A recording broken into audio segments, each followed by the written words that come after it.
Most welcome, Ajahn. Okay, very good. Okay, got it. So here we are. Welcome to Hermitage. This is I'm talking to you here from my bedroom, or kuti if you like. It's part of the upgraded stables building that we put a lot of work into to turn into a really good place for monks to live, along with the odd lay person or so. So we've got 4 rooms here. Maybe I'll just give you a bit of a background about what I've been up to.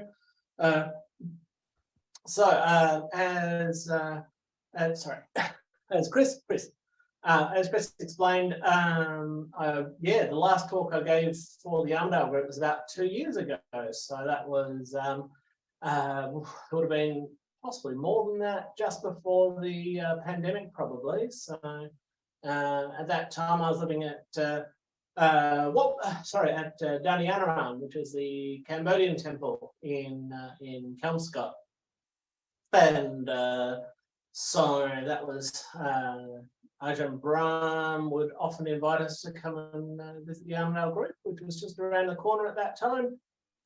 So the last time I actually gave a talk to the Armadale group, it was in person, sitting in a room with all these other people. I was like, yeah, I understand that's not the done thing anymore. We're talking about some other friends who still don't go out very much, and obviously this has morphed into something a little different, but with the same sort of arrangement.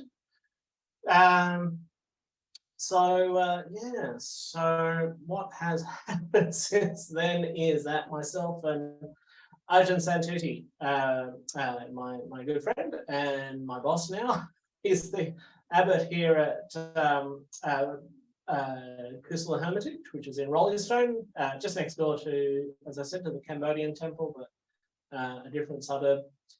And from about April 2020. So just as things got started with COVID, we started on this project. So it's a huge project.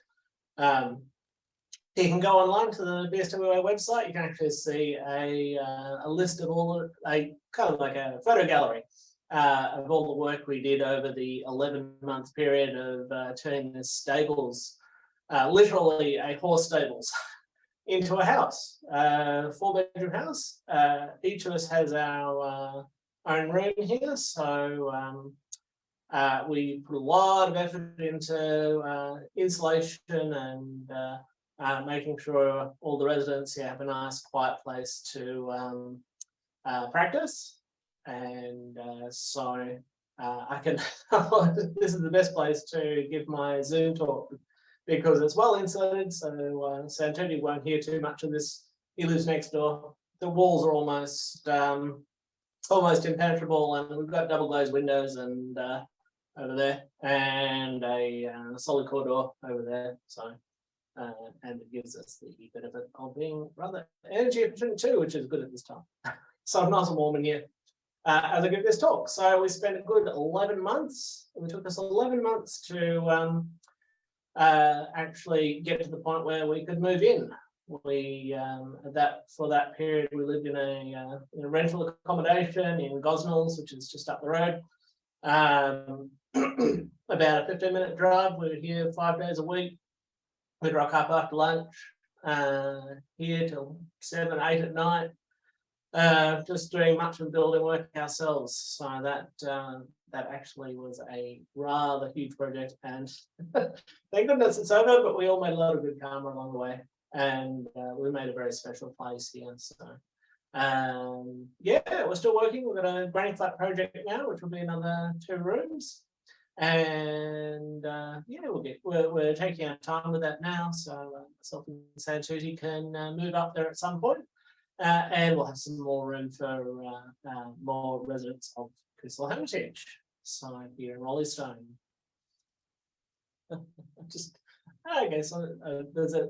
There's a cat. Okay. Okay, sorry, my first time on Zoom, so I haven't had a cat at my talks yet. So that's my first time. Yeah, so so myself and Santudia here, we're putting a lot of effort into just various projects around, including at the moment we've got about 1,500 seedlings to get in the ground now. So you're always welcome to drop in and have a look at the scenery. Come for Dharma. We have Dharma here at 11 o'clock each morning.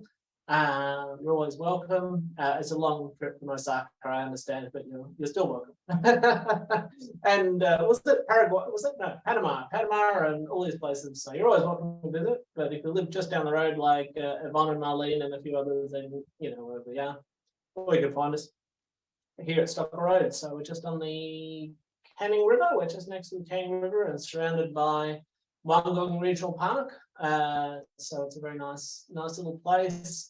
We've got forest, we've got a bit of solitude here for practice. As I said, the rooms are nicely insulated, so great, nice and quiet. But we're close to town as well, so quite close to a lot of people, especially from the Perth community. So that sort of gives you a bit of an idea of where I've been all this time. We've also, it's probably worth mentioning that we have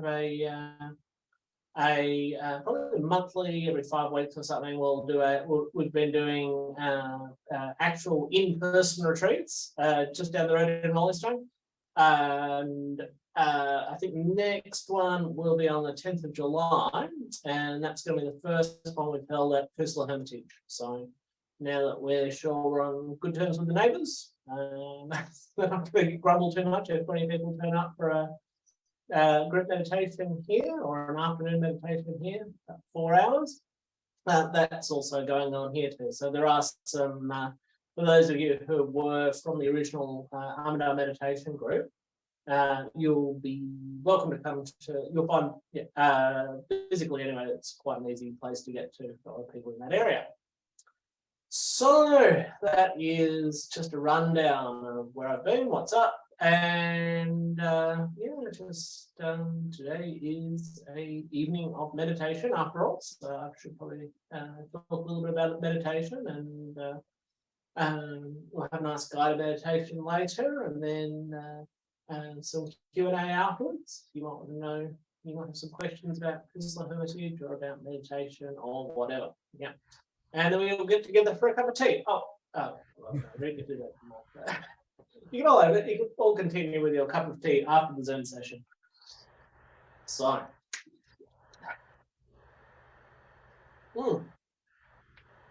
So, good to see all these people coming from, tuning in from all over the world. I guess Ajahn Brahm's reaches far and wide, so I guess you've found your way here through the Buddhist Society website or something like that, or word of mouth or something. So today I thought I might, so something I've been talking quite a lot about at the Rolling Stone retreats, the half-day retreats. I've been speaking quite a lot about this practice of letting be meditation, and I think maybe the best way to approach it is I actually have Ajahn Brahm's book. Let's see if this works. I can just hold that up there so you can see it. That's Ajahn Brahm's book. It actually is in reverse when I look at it, which is kind of weird, but anyway.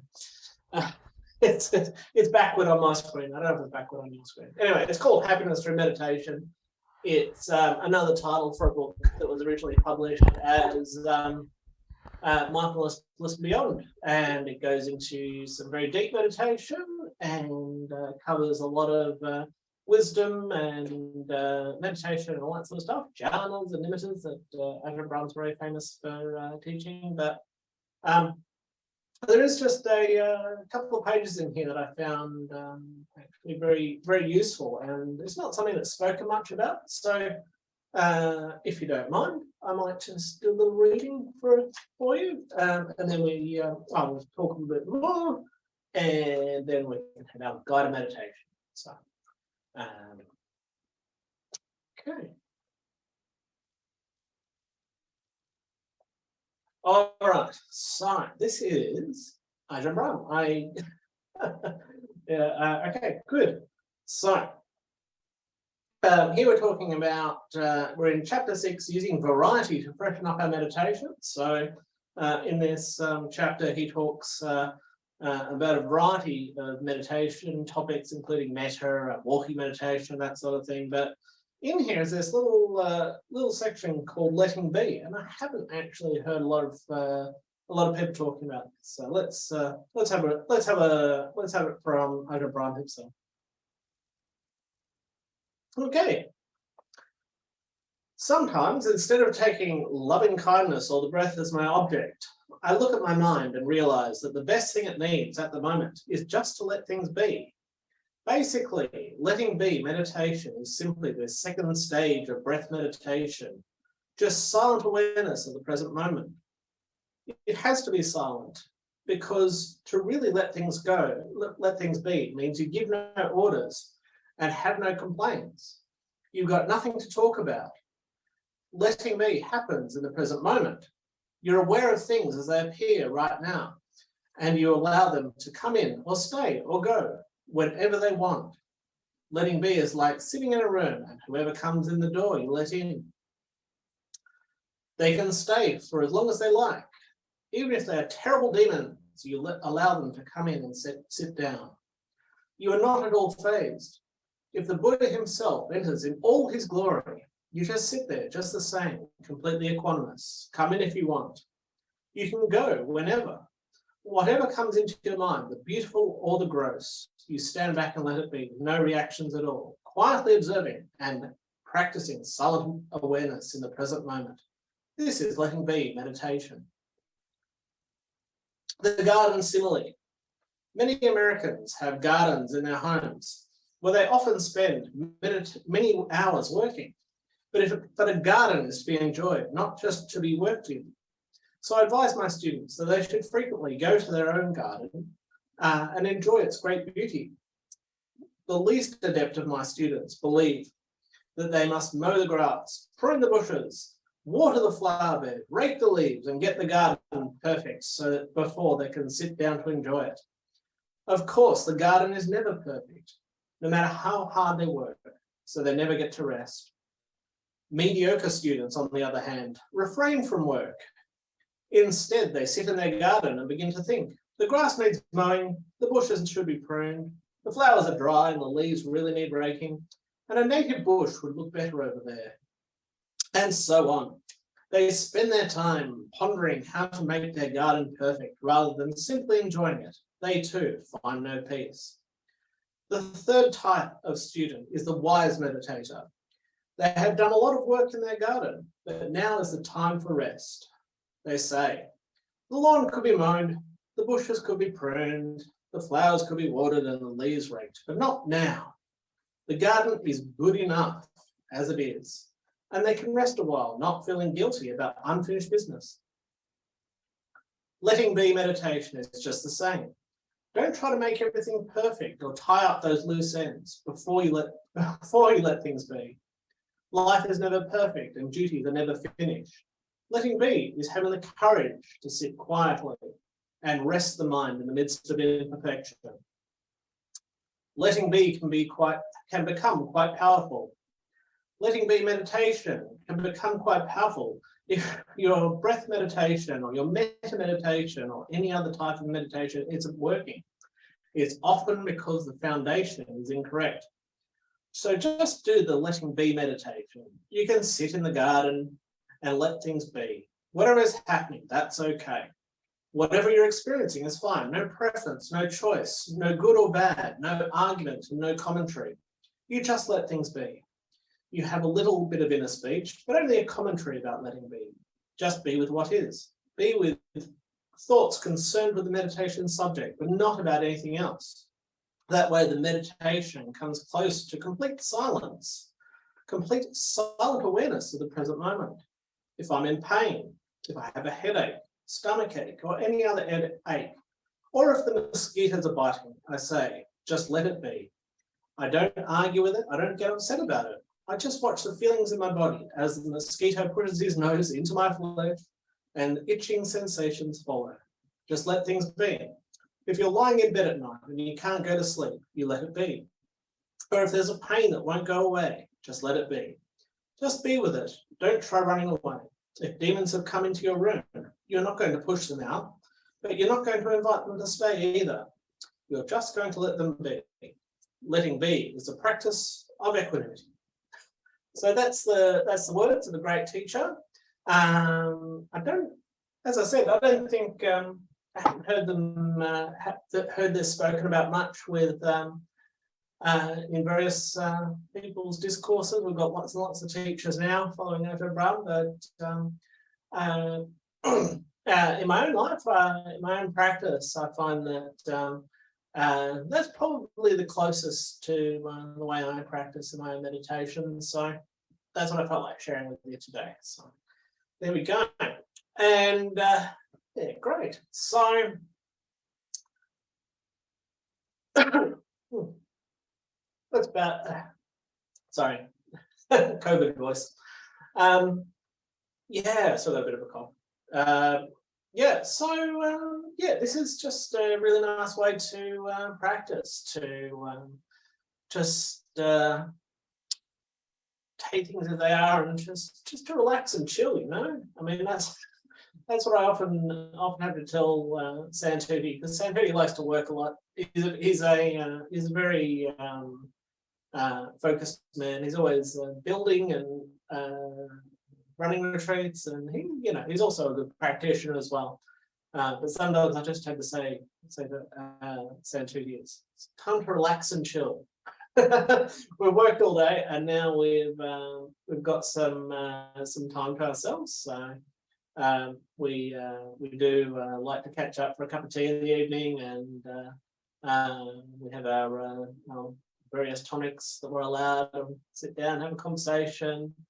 And that's time for meditation, especially in the evening time here at evening after work. We like to get together and not get together, go silently to our own rooms. We don't hear each other really once we've gone in and settled down, and just to relax. Sometimes we might feel exhausted, and we just come back to our rooms, and for me, I just say, oh well, it's time to rest. I'll sit here on my chair, and I like to sit in the chair when I meditate, even when I'm not giving talks. So, but yeah, this is my comfy place. So I just spend the time to mind rest and recuperate, and I find that I've got a bit of energy the next day for more work. But generally, it's only 3 afternoons a week, and other days of the week we have more time for practice. But yeah, just it's time to relax and chill, just to let things be. Yeah. So yeah, I mean, it's a very simple meditation object to just as the book says, as Ajahn has written in that book, he says that basically this is just the second stage of meditation, that you might find in the basic method of meditation. I don't know if people have booklets overseas, but I'm sure it's available on the web. And I know that and I know that a lot of people will have had a look at his little booklet, the basic method of meditation, and there he talks about this silent present moment awareness, and this is very much the same, very similar, just another way of putting it with this letting be meditation. And of course, if you're an experienced meditator or you're not an experienced meditator, you'll find that as you spend more time in the silent mind, as you just let things be, what you'll find is up pops the breath, and this does happen. I think maybe it's just one breath. Maybe you stay with it for a few breaths and it goes away again. Again, we just let it be. It's fine. You've come. It was very nice to see your breath, and bye bye. And just be with whatever comes next, whether that's thoughts of the past or the future, or I mean, yeah, we sit in meditation. Often a lot of just worry comes up where we think about current affairs and life seems very gloomy. And again, we just make peace with these things. We make peace, we make peace, we be kind, we be gentle, and they just pass. And that's actually a really good way for just allowing, I guess, some of the stress of life to leave the mind, to leave the body, by just letting it be and making peace, being kind, being gentle. These things just come, they go. What people do in the world is their business, it's their karma. Fortunately, we have the good karma tonight to be able to sit in peace and contentment for 30 minutes and relax, listen to Ajahn Jhanarato ramble on. And yeah, so it's we're actually quite lucky to have this time now. So yeah, hope we're going to enjoy it tonight. And yeah, so yeah, sometimes the breath comes up. Maybe yeah, I guess the first stage of meditation, the first stage of getting to know the breath is like, well, so you're just letting things be. You're not trying to achieve anything, but often, the breath comes up, and you've got maybe it's peaceful, maybe it's a bit coarse, or whatever, and you start to notice things about it. Yeah, it has a quality. It has many qualities, and the more time you spend with it, the more you find that it's a very there's a lot to it. There's a lot to the breath, and the more you practice, the more details you find when it arises in the mind, and sometimes the more it stays with you. So you might find that after a while you start getting patches of breath. 7, 8, 9, 10 breaths. That sort of thing, and then it goes away again. Just let it be. Okay. And yeah, then you've got over time, and just more and more. It stays with you longer, and that's just sort of the natural process. And I won't go into the details of Ajahn Brahm's breath meditation technique. I'm sure there's many videos online that will or MP3s or books or whatever that you can find out a bit more about the deeper stages of meditation. But tonight, really, we're going to make peace. We're going to be kind. We're going to be gentle, and we can just let things be. So, is everyone ready for a sit now? Is everyone ready to sit down in meditation for half an hour? Does that sound good? Yeah. I see some smiles. Sounds excellent. I don't know how the muting goes now, so you'll have to keep me informed, Chris. You just keep yourself turned on. You don't have to do anything. Very good. Okay. So you're away. All right. Well, everyone, just now's the time to sort of, just get comfortable, and I'll just a sip of water and make sure everyone's comfortable. Get into your meditation posture, and or at least into your chair or a cushion, whatever you need to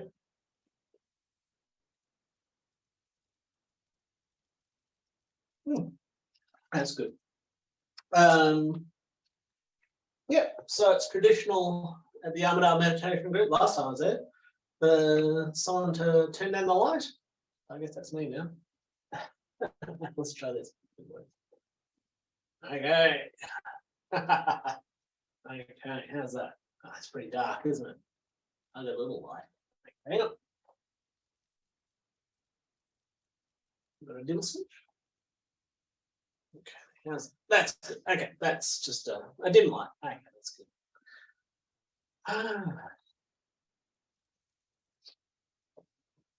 Okay.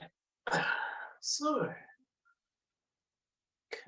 Okay, so everyone get comfortable. I will leave my glasses on, I think, just so I can see what's going on. But for the rest of you, it's just now is the time to get your body comfortable, and just put that there so I can see the time. And okay, so here we are. Sounds like all the technology is working, and people can hear, and now's time to just close your eyes and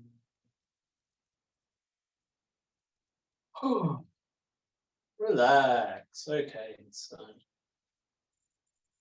just give yourself a few moments, maybe a minute or two, just to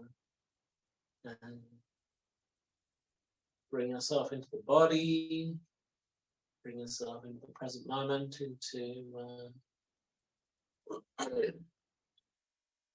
into where you are now, just in your room, on your chair, on a cushion. And just, how does that feel? How does that feel just to be where you are now?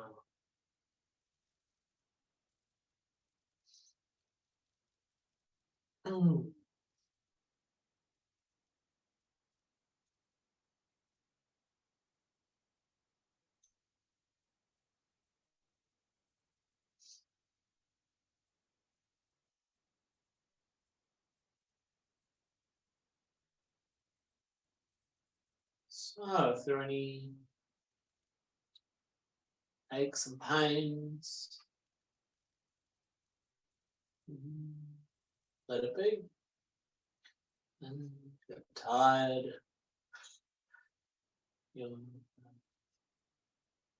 feeling a little drowsy, then that's okay too. You just be with it and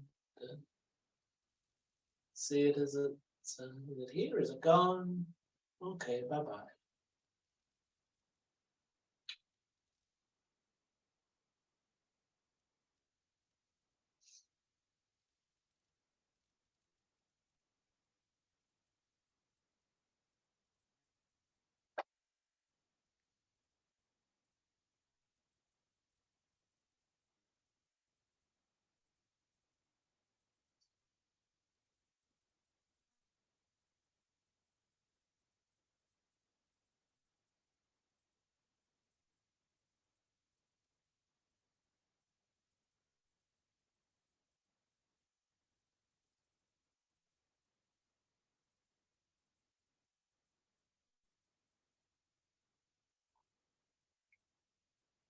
And any thoughts of the world outside?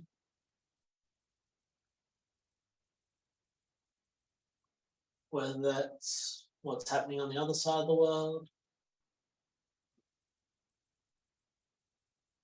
what's happening with family,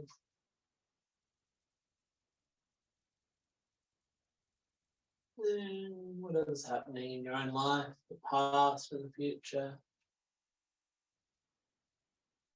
We'll just let it be. What arises and passes away.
And if you're feeling deeply content, and just let it be. Can come, can go.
So, if this is the garden of your mind, and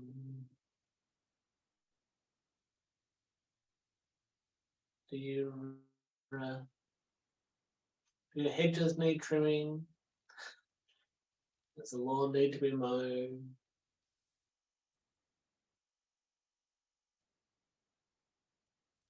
Is there something you think you should be doing to make the meditation better?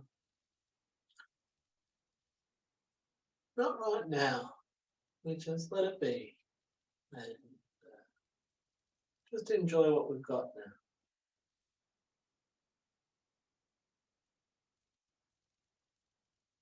All those jobs, all those responsibilities of meditation.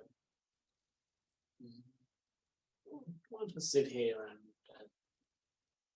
just relax and chill.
Now, how's your meditation now? Is it perfect? Well, it doesn't have to be. It's good enough. It's the way it is. Here and now.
So we're coming to the end of the meditation now.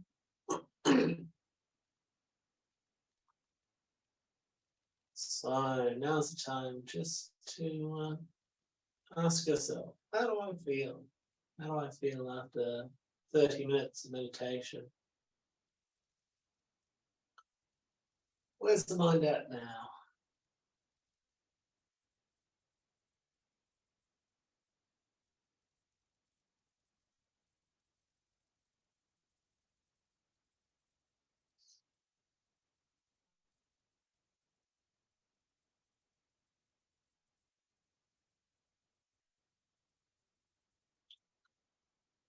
Okay, so I don't have a bell today, so please just give yourself a few moments to open your eyes and coming out from your meditation. Yeah, just you can wiggle your toes. You can stand up, whatever you want to do. Just give yourself a bit of time, make yourself comfortable.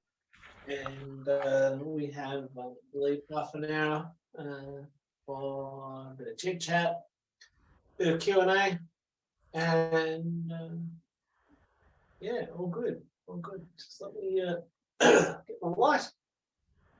Okay. There we go. Got my dim switch. Okay, good. So,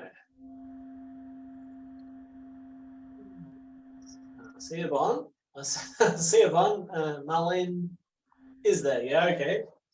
Marlene just turned into a Buddha Rupa, so a picture of the Buddha. So I assume, no, that's good. You're still here. Good. Good to see you, Marlene and Yvonne. I gotta read these notes. Okay. Kayleen, I know Kayleen. And yeah, various. Yeah, Chris has introduced me. Thank you. And all of you. So welcome. This is Tuesday night in my room at Crystal Hermitage. And yes, that was just a bit of a different style of meditation that is really just a name for another kind of meditation that you've been doing all along. So there's only so many different ways to meditate, but yeah, I always I've actually had some good responses to that passage from Ajahn Jhanarato's book when I read it at the half-day retreats that we've been doing. So, as I said, we'll be doing these half-day retreats here in Rollingstone soon. So just a bit of background, it's not actually a place of worship, it's a residence. So, but I think at this point we should be fine since it's a non-commercial gathering. We can call it a meditation party or something. We're allowed to have parties. Should be fine. So yeah, just keep an eye out on there'll be a event on the Buddha Society website about that. I don't know whether Ajahn Santuti wants to record that or Zoom it or something, but feel free to contact him or contact me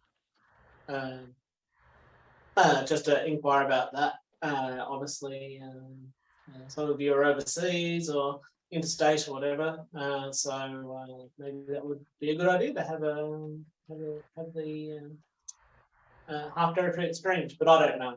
It's really up to Ajahn Santuti. So, could everyone hear me okay during the meditation?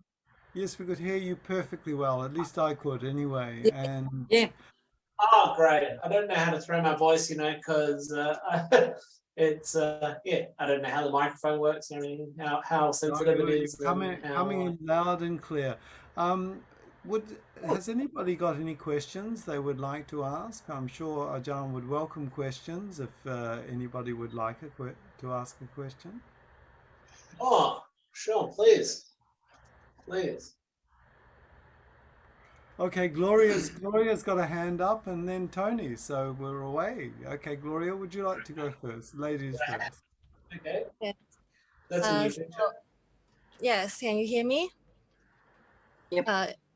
Recently, so when I meditated, I always want to cry. whenever I started to meditate, I just want to cry. And I try to like just let it be and don't think too much about it. But I find the emotions sometimes so strong that I will get caught up in it. I'm kind of scared. Do you have any advice on this? Thank you. Okay. So is it something you experience outside meditation, or is it specific to meditation?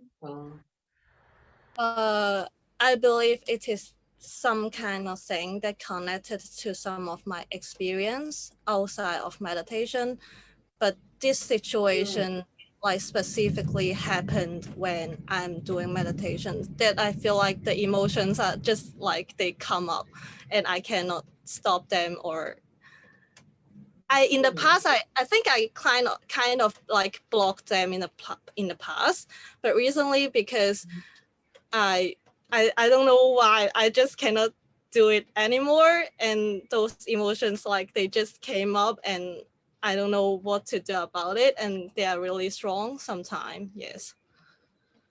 Okay. Well, as Ajahn said in the book, even if it's a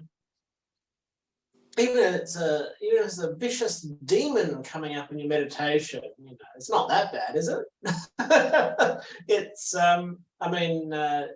maybe it's related to memories or experiences or just trauma, that sort of thing. All these sorts of things. I don't know a particular situation, but these we've all got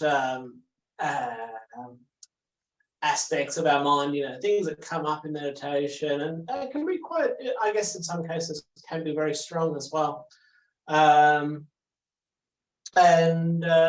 think you just need to be persistent, just to persevere a little bit with it. I don't. If it's very, very difficult, fair enough. Maybe just get up and just breathe, breathe, and have a cup of tea. You can have just relax, just take it easy, and a bit of. And when you're feeling a bit better, you can sit down again, and you can. That's I realize it's sort of the advantage of the online meditation group. The advantage of that is that. Yes, you can blank out your screen. You can go and have a cup of tea in the middle of meditation. It's a bit easier than at maybe when you're at a physical meeting of people for meditation. But we see that at Bodhinyana, Dhammaloka, for instance. People come to the temple at Dhammaloka in Nollamara. And sometimes people just stand up and walk out quietly, and that's okay. So you don't have to sit there if things are getting a bit intense.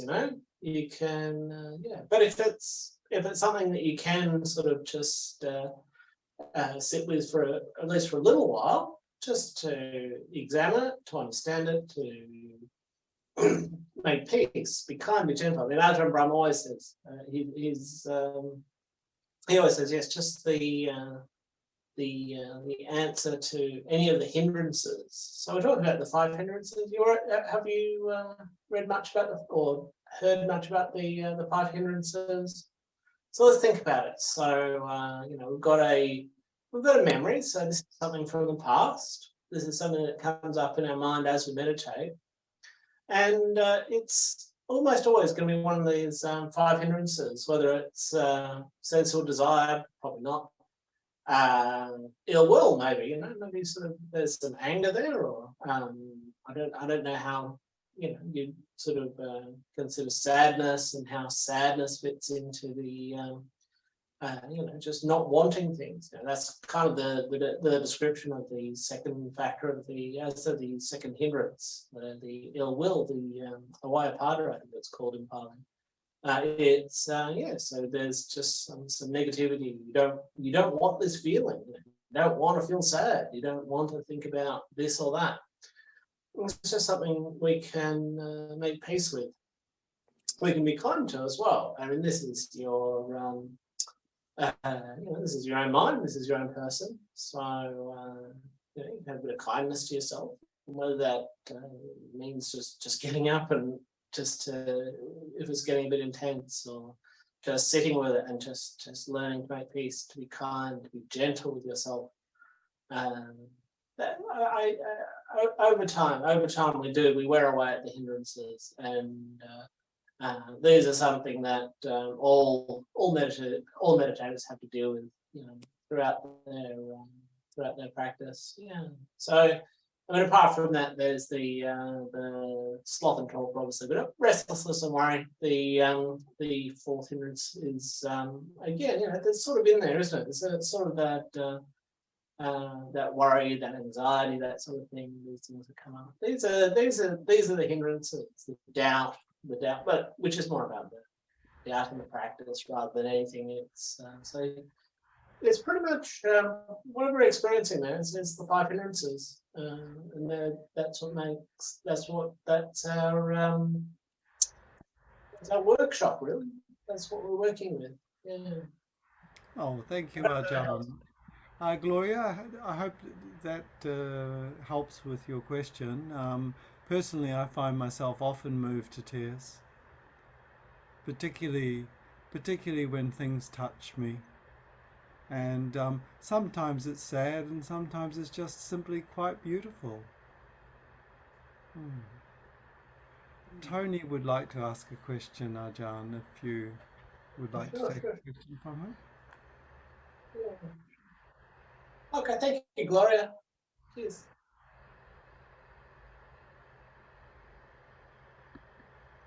Tony, would you like to unmute yourself? Are you okay? Thank you. Yes, I was just getting a break up there, Chris. I'm sorry about it. No problem. A couple of questions regarding Uposatha. Tony, you seem to be breaking up a little bit there. Would you like us to come back? Okay. Observing. Try again, Tony. Yep. Yeah, sorry. Yeah, Ajahn, can you hear me now? I can hear you now.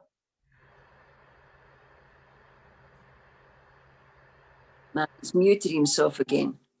Oh, you've muted yourself again. I heard you before. There we go. Sorry, Ajahn, I didn't think you heard me. I've been getting a bit of breakup on my end, so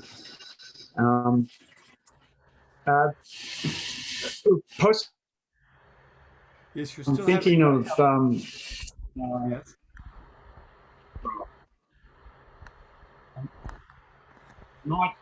I'll put it in chat, I think. Oh, that would be lovely, Tony. Yes, I'll welcome your question and I'll read it out from chat. So thank you very much. Chat. Okay, that's new. Hang on. It's okay. Yeah, I'll read it. I'll read it for you in a moment. Okay. Yeah. Okay. Gita, you had your hand up there. Would you like to ask a question? He's muted. Unmute yourself, Gita. Would you like to unmute yourself and ask a question? No, it was actually a follow-on from what Gloria had asked. And I think it kind of is covered by the comment by Sarah, who says, what about sending acceptance and love towards any old feelings wanting to surface? I was listening to Thich Nhat Hanh doing a guided meditation, just happened to be today, and I was especially interested in a lot of angry feelings that were arising, which were, difficult to bear with. And he talks about recognizing these angry feelings or whatever the strong emotions that are arising, and treat it as a mother would treat a child, just loving acceptance and allowing it to be there. And you have some reflection like, it's okay to be here, I will look after you. So there's no resistance, there's no trying to get rid of it. It's just, anger, you're here. It's okay, I will look after you. Something like that. I can't remember the exact words, but it's about letting it be, it's about acceptance in a loving kind of way, so that fear isn't a factor, resistance doesn't come into the picture, and it just allows it to unfold. So I just thought but I noticed Sarah has said the same thing pretty much. Oh, it's lovely to have it said twice. I think you might even ask Ajahn to say it 3 times. Ajahn, last time you spoke to the group, you spoke about the beauty of giving metta to oneself, and how in Western culture we tend to neglect to do this. Would you like to speak a little bit more on that topic as well? Right, yeah. I know what you mean. I'm just trying to. 2 years ago, Ajahn, I got the benefit of listening to your podcast. So that's okay. Yeah, no. It does come to mind actually. No, I think it's just something that Ajahn Brahm said. Okay, so it was quite a while ago now. But he said that like when metta's taught, often it's people are asked to start with themselves. For that's like the easiest person to have metta for. But in Western culture, sometimes that's not true, and actually it's the hardest person to give metta towards is yourself. So that's something you really need to cultivate. You've got to, I think, as Gita said, from Thich Nhat Hanh, very similar to what Ajahn Brahm says. He says that, when you're practicing meditation, you're making peace, being kind and being gentle. So there's that aspect of having metta. Yeah, metta, being kind, the same thing. This is how we practice meditation. We look at ourselves and see ourselves as worthy of happiness, deserving of happiness. As you see someone else, you'd see someone who's in a bit of trouble, and you might say, well, this person doesn't deserve to suffer. So I guess that's a way of doing it. You look at yourself as you look at another person. You tend to give sometimes you tend to give other people a lot more credit than you do for yourself. Yeah. Oh, thank you, Ajahn. Ajahn, also on a similar note, during the meditation, you said something like, "Is your meditation perfect?" And I thought, I was thinking, I'm not sure. And then you came out, it's good enough. Yeah, indeed. So good enough, contentment, letting go. This is all sort of part of the. It's Ajahn Brahm's way of expressing the second factor of the Eightfold Path, the right intention. In the Pali, it's the renunciation, the nekama, the awayapada, the non-anger, the non-cruelty. These factors. The way Ajahn Brahm expresses it is make peace, be kind, be gentle, and that is the second factor of the Eightfold Path, and also. It's how we meditate. That's what Ajahn Brahm says. He says it doesn't really matter what's going on in your meditation. It's if you're making peace, if you're being kind, whether that's to yourself or to whatever, whoever, and to be gentle, to take it easy, to relax, as I say. This is meditation. If you're doing that, you're meditating. In the path of the Buddha, yeah. That's very beautiful. Thank you, Ajahn. Ajahn, Tony's questions come through the chat, so I'd like to read it out to you. Is it okay? Thank you, Ajahn. My question. Yeah, it's okay. Thank you, Ajahn. My question regards uposatha. Uposatha?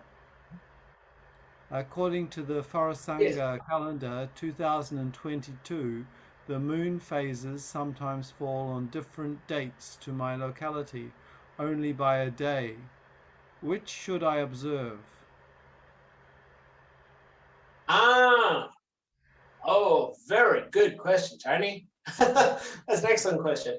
Okay, so the apostata is okay. So back up a bit. So in my lineage, Ajahn Brahm's lineage, going back to Ajahn Chah, where part of the was it the Mahasangika sect? Is that Dhamma Mahasangika? Anyway, so there's a calendar that is mostly predictable, that follows the moon phases, and so you'll find that either after 15 days have passed or 14 days have passed, it'll be the full moon. And that's we as monks, we follow that particular calendar. So it's a bit like as a Christian, you might someone will tell you when it's it's Easter, or it's someone figures it out for you. So we just, as monks, we follow the calendar that is part of our sect, basically. But sometimes it'll be slightly out of sync because it follows a sort of formula. Sometimes it is out of sync with the actual full moon days and the new moon days. So I'd say whatever inspires you more, really. But I should mention that's the reason I was invited tonight in particular, because today is the opposite, according to our calendar.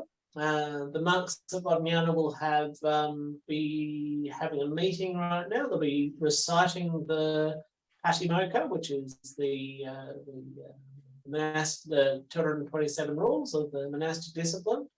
Afterwards, they'll have a meeting, and we'll discuss. Anyone can bring up the matters that they wish to bring up with the Sangha at that time. But myself and Santuti, Ajahn Santuti, we have a very simple ceremony each Uposatha. So it was quite easy for us to get that done this morning, making myself available tonight. So, like I say, as monks, we follow the calendar that is part of our sect, that is sort of handed down in the lineage of Ajahn Chah. But there's nothing wrong with maybe some people like to take the 8 precepts, or stay up late meditating or whatever on that day. Whatever works for you. Yeah, if it's it's a very good question as to whether the Buddha himself actually followed a formula such as we do now. I really couldn't say. It's not. If you read the monastic discipline or the Vinaya or the suttas, it's not clear that he used a particular formula. It may, but he did refer to the 14 days and the 15 days. So there you go. Okay, there's a small second part to the question, which maybe you've already answered, but I'm going to read it out if that's okay. Also, if the full moon or new moon are at, say, 3 a.m., which day should one forgo the evening meal and high bed? The evening before or following?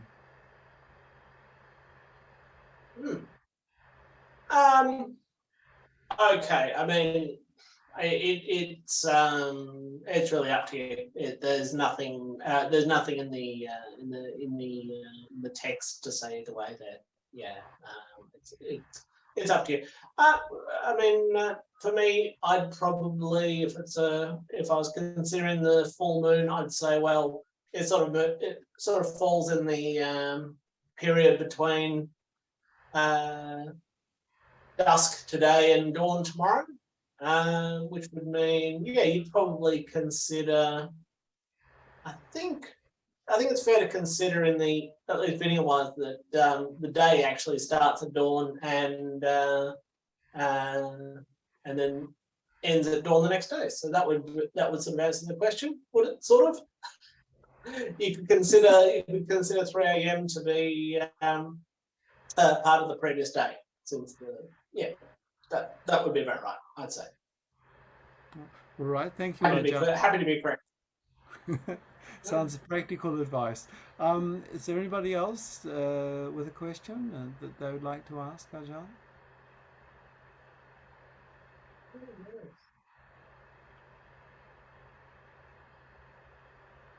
Ajahn, it's Everyone happy? I think we're all happy, but I would just like to comment on the fact that it's a rare occurrence to actually be in a monk's bedroom this evening. Yeah. I call it a bedroom cookie. A bedroom cookie, yes. It's my heart, really, yeah. No. So is there any... Well, welcome. What? I think it's actually not such a bad idea because the insulation is pretty good here, so there's not a lot of background noise or people coming in to make cups of tea or anything like that. So that was the main reason I decided to. Ajahn, Thank you, Ajahn. I just have one question for you. What do you think is the greatest benefit that you have gained since you became a monk? Oh. Okay. Greatest benefit. Well, I guess just the longer I live as a monk, the more grateful I feel. I think it was just such a good choice for me in my life. I think just as time goes past, as the events in the world take place, and there's pandemics and wars and everything, I think to myself, yeah, this is a really good choice. So there's not a direct answer. What would you say? So yeah, just that gratitude, I guess. Yeah, just really happy to be a monk, and really happy to have a friend like Ajahn Santudi to live with, and very good conditions for practice here. We're very well supported. Where we get food every day. No one has to cook here. There's always dana on the table each day. As I've got a comfortable room, quiet. I've got forest all around. I've got the 4 requisites basically. Which is, for those that don't know, food, clothing, shelter, and medicines. So just with all that support and the good conditions, good friendship, I'm very grateful. Yeah, I'd say that's the greatest benefit. Yeah. So I think that's something we could all learn from, having gratitude in our lives. Ajahn, I wonder if I could prevail on you to offer us all a blessing. Sure, I can offer you a blessing. We've chanted Metta Sutta earlier. Is there a particular chant you had in mind? I'm not sure. Would you like to offer a chant in Pali? Would a chant in Pali be okay? I can offer a chant in Pali. Well, okay. Here we go. Okay, so how about the Mahakarunика Sutta? Okay, so Mahakarunika Naruhita Sunakata Sumanga. Sorry, hang on. Say that again. Oh, it's been a while. Okay. Jayanto Bodhinyana Sakyanang Nandi Vadano Ewantawan Vijayo Ho Hijaya Sujaya Mangale Aparajita Palan Kesi Se Patawipo Kare Abhiseke Saba Buddha Nagapato Pamoda Tusanaka Tang Sumangalang Supabhatang Suputitang Sukano Sumahuto Chasugitang Brahmachari Su Padakinang Hayakamang Wachakamang Padakinang Manokamang Panite Padakinang Katwana Lamandate Padakine. Okay, very good. So Thank you, Ajahn.